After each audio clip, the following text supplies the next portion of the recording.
All right, let's go to the Rude Guest Hotline. Rude, the most reliable heating and air conditioning products in the DMV. We're fired up to have Herm Edwards of ESPN on the show to go around the NFL with us. This is cool. Has been a long time since we chatted with Herm Edwards.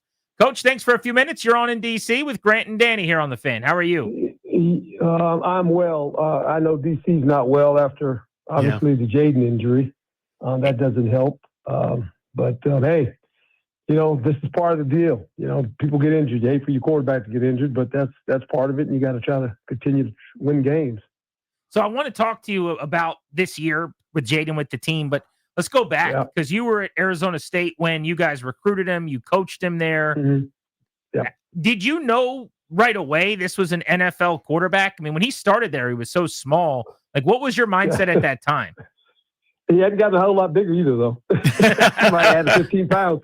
That's true. About it. And, that was the big concern. We would always laugh and say, come on, man, you got to eat some more pancakes. Keep eating, and he got a little bit bigger, but he's special. He's a special kid. I knew that. We started him as a freshman. And I can remember we were playing Oregon, a night game, ESPN game, and we had the last possession, and we were down by 4. And I called him to the sideline, and he wore saying number 5. And I said, 5, how you doing, man? Coach, I'm good. I said, well, what you want to do? And Ayuk was over there, but he had Brandon Ayuk and Ricky Pearsall with the 2 receivers. I said, what are you thinking here? He says, Ayuk said, Coach, I can get him deep. And I said, really? You want to throw the first one deep, huh? He said, yeah, Coach, I can do it. And I said, okay. I said, go ahead and do it. So the coordinator was on the phone with me. He said, Coach, we're going to do that. No, we already got the play. We're good. Going out there. Well, he threw it. We won. So that's kind of how we kind of started off, beating a top 5 team in the country. So from that day forward, you could tell he was going to be a special player. But Coach, how would you handle it now, given the fact that we're dancing around it, but he's been hurt a few different times this year. But trying to limit that is, it's like telling Superman not to fly or use the X-ray vision or the heat stuff. Like he's so special and so great. But how do you make sure he stays safe? Well, we always talked about when you leave a pocket and you get on the journey, know when it's over. You got to protect yourself. You got to protect your throwing arm and and your shoulder. I mean, you got to protect that and don't take these unnecessary hits. And he's a competitive guy. I mean, this is just a rash of injuries all of a sudden. Hopefully, like I always say, life comes in 3s. So he's had 3 of them now. So hopefully he's done the rest of his career. But they miss him badly. There's no doubt about that. Going into this season, you felt like after the season they had last year that these guys were going to challenge the Eagles. They split with them last year, and you felt like, okay, this is the next team. The Commanders will challenge the Eagles if, Jayden can stay healthy. And obviously he gets hurt, and that kind of, that set them back a little bit. And so now they're sitting in the situation where they got to win a game again. They've lost 6 in a row now. So they got to figure out how to win a game again. Herm Edwards was an outstanding player and coach in the National Football League, most recently at Arizona State. You see him on ESPN joining us on Grant and Danny. Specific to Jaden's frame, you kind of joked he hadn't gotten a lot bigger. One of the knocks, maybe one of the few legitimate knocks coming out of college that people had was this concern of durability. You coached him. You know him way better than so many of us.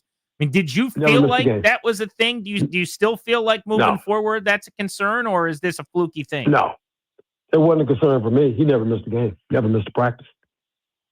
So, I don't have to tell you. I mean, LSU didn't even went to LSU after I left and went back working for television. Yeah, I don't think he missed any games in LSU. So, first year he was fine. I mean, so, and that's what people will say now. Just stay positive. They have their franchise quarterback, period. Just enjoy that. Just enjoy when he comes back, you got your franchise quarterback. And don't worry about all the rest of that nonsense. Because, they've been saying that about this kid since he was in high school. They were only looking for that quarterback for 30-plus years. It's been a long time, Coach. So I'm trying to tell you, you got one. You got one. And, and he, look, he's not, you can't put him in bubble wrap and say, hey, man, you just got to stay in the pocket. We don't want you to run. He's going to run. He's competitive. And, it's just one of those deals, man. I mean, it's just, football's a funny game. I played 10 years. I never missed a practice. I never missed a start. I don't know why. I don't know how that happened, but I didn't. In college, never missed a start, never missed a practice. In high school, never missed a start, never missed a practice. I don't know what to tell you. I was fortunate, right? And it's just, and I've seen guys to miss games and miss practices. I don't know how it works. I really don't. There's no magic wand. There's no certain elixir you can give a guy. It's just football, man. Herm Edwards with us here on Grant and Danny. Coach, there's a pulse, and two guys, by the way, you're talking to right now, don't think this, but just want to give you a chance to address it. There's a pulse among some fans and maybe some around that because this has been such a lost year, so tough on Daniels injury-wise, they wouldn't bring him back even if he was healthy down the stretch of the season. What would you say to those folks? Yeah. Well, knowing Jaden, he's going to want to play when he can play, and that's a good thing. You're going to have to tie him down for him not to play. Yeah, he's going when he feels like he can go, he wants to go. But that's what you want in your quarterback. Yeah, that's what you want the leader of your team to say. He's looking at himself and saying, "Hey, man, I got to help you. I want to win a game. He's trying to win a game again for this football team. You want a guy like that. I mean, if he would sit there and say, "Oh well, I'm done because we're 3-8 now, and I'm gonna." No, that ain't who he is now. That's not the guy I know. So just be ready. If he can go and he can, he can still throw it and he can play with that sling on his arm or whatever he's got to do. You know what? He's going to want to play. If he is healthy, would you bring him back if he could get 3 weeks of practice and games in, 4 weeks of practice and games? Absolutely. Hey, last time I checked, you're a football player. That's what you do. You play football.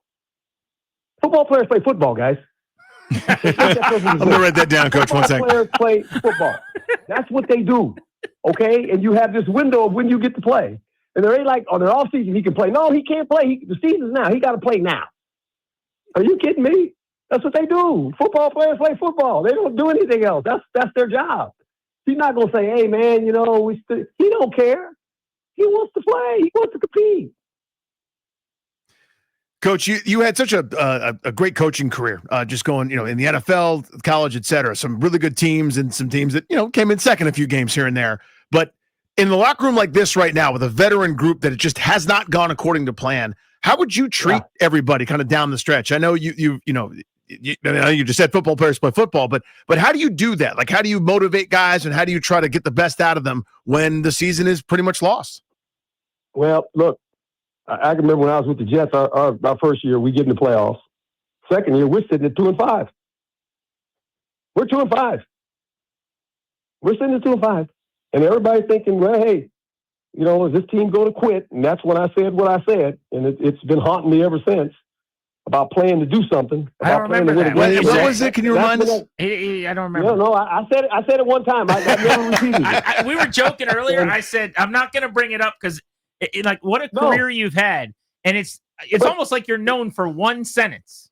Yeah, no doubt. And we sit there at 2-5. And you know what I told the team? I say, man, you know what? We haven't won a game in a while. Let's just go win a game to see what that feels like when you come in the locker room.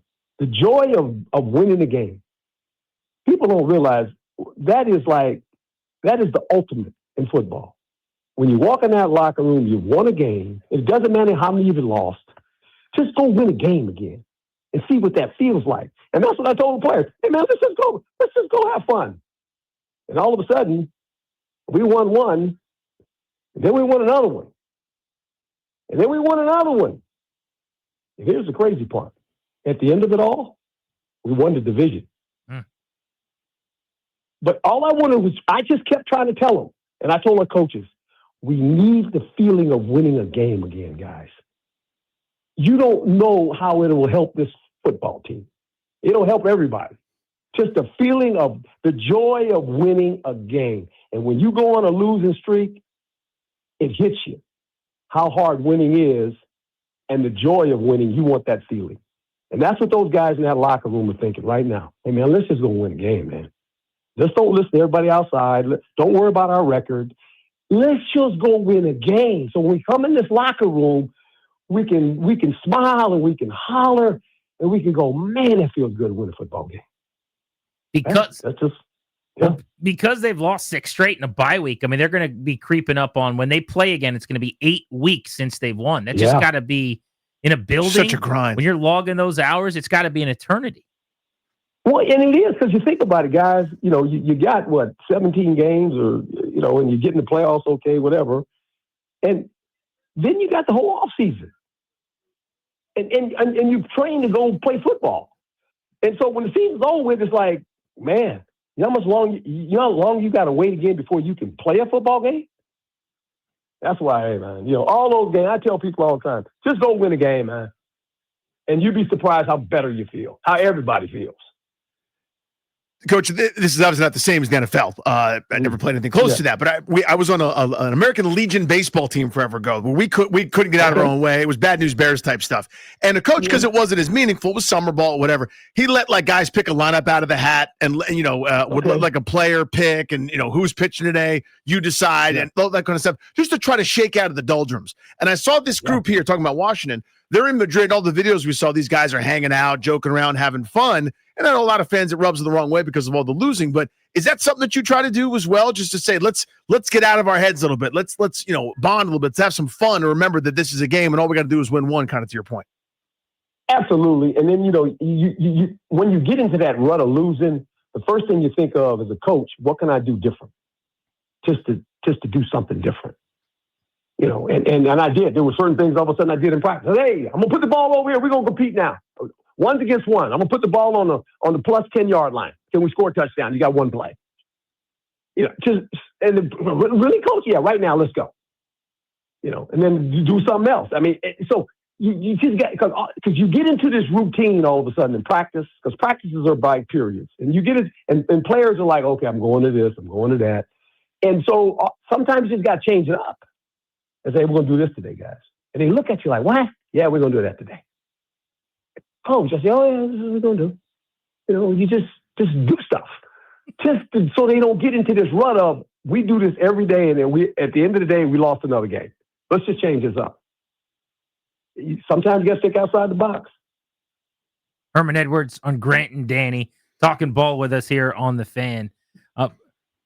Non-Commanders question for you, just kind of more broadly. Mm-hmm. Who's an underrated head coach in the NFL that you don't think gets their flowers? Or if there's a couple guys you really like and admire now, who are some guys that you'd say, I really like the job they're doing or they've done? Well, I'm not going to, I don't knock any coach. I think all these guys are, when you're a head football coach, there's only 32 jobs in the whole world. So, I think right now what the Colts have done, right? No one would imagine these guys be 8-2. Are you kidding me? They got a 2-game lead on Jacksonville, and then here we go again. The Patriots have won 8 in a row. Who would have called that one? I feel bad. Those fans in New England had to wait like 3 years. It's been almost of bad football. They were spoiled, right? And so you sit there and you go, "Oh, coach is coaching ball over there." I mean, he's kind of doing it, I think. Let me ask you this question: you think coaching doesn't matter? How about the Chicago Bears at 7-3? Mm-hmm. The quarterback's a little different quarterback, isn't he? He looks like an entirely different quarterback. It's just, I don't know. It's just funny how that works sometimes. I think for all the injuries that have taken place with the 49ers, I think Coach Shanahan's done a great job. These guys were beat up early in the season, and you look at them now, and they're 7-4. And you go, how did they do that? With the backup quarterback, lost both of their receivers. I mean, it's just, and they're in a good division now. Seattle's sitting over there. The Rams might be the best football team in the NFC. Total, on both sides of the ball, offensively and defensively. And the quarterback is playing out of sight. I mean, Stafford is like, whoa, he's really playing good. And they got a good defense. Don't give up a lot of points. I mean, I understand they lost feeling all that, but just to me, I mean, when I watch them play, I go, oh boy, these guys are pretty good. So we'll see. I mean, it's a 6-7 game season, and what I've said numerous times, if you got 5 wins or more, and you got 7 games left, do the math. The faster the way the league thinks is this. It's never changed, even when I was playing or coaching. It's a race to 10. If you can get 10 wins, the faster you can get to 10, you almost are guaranteed a playoff spot. I get it. Seattle didn't get in last year with 10. But for the most part, if you win 10 games in the National Football League, you got a chance to get in the playoffs and maybe even win a division. I've never heard it said that way. I like that. Like the fastest to 10, and by the way, you don't apologize for it. Like we sit here on the radio and after a 10-7 win against a bad team, we're like, oh, that was gross. Or, oh, but they fumbled 2 times in the fourth quarter. It's 1 out of 10. You just need to get 10 of them. Yep. Yeah, that's it's always 10. When you come in and with other coaches, like, hey man, we need to get to 10 as fast as we can. And if we stack them up after that, if we win 12, 13, that's great. But 10 is the number. It's always been the number. You win 10 games and see what happens to you. You're probably a pretty good football team. And you're probably got it, 90% of the time you're going to be in the playoffs. Herm Edwards jumping on G&D. Before we let you go, we'll let you out on this one. Dabble down a level for a second because you were just at Arizona State. We mentioned go full circle here, coaching Jaden. We're seeing guys like Nick Saban and so many legendary coaches step away from the college game. Yeah. The portal era and NIL and open season free agency and no real, governors. What do you make of, I know, which was 22 your last season or 23? I'm trying to remember. Yeah, it was shit. Look, I saw it coming. I saw what's happening now coming. How bad is it? I mean, as a coach, it's like, bad. What is the deal here? Think of it this way. And this is basically what happened at Penn State. No one will say it. But here's the deal. So now you get these big donors that actually are paying the bill for your football team, for the players on your football team. They become basically an owner because they're putting money in the kitty so you can pay the players, right? So now they feel like, guess what? I don't like to coach. AD, president, I'm going to take my money out of the kitty unless we get a new coach. That's where it's going. That's where it's going, guys. And I saw it, and I went, this ain't good, boys. It's not good. So they're like... It's not good. It's just not. Because the expectations now, because they're paying the freight. They're in the game all of a sudden, right? They're in the game. Because for you to get a good player and keep a good player and keep the backup players, you got to have capital. And you know that.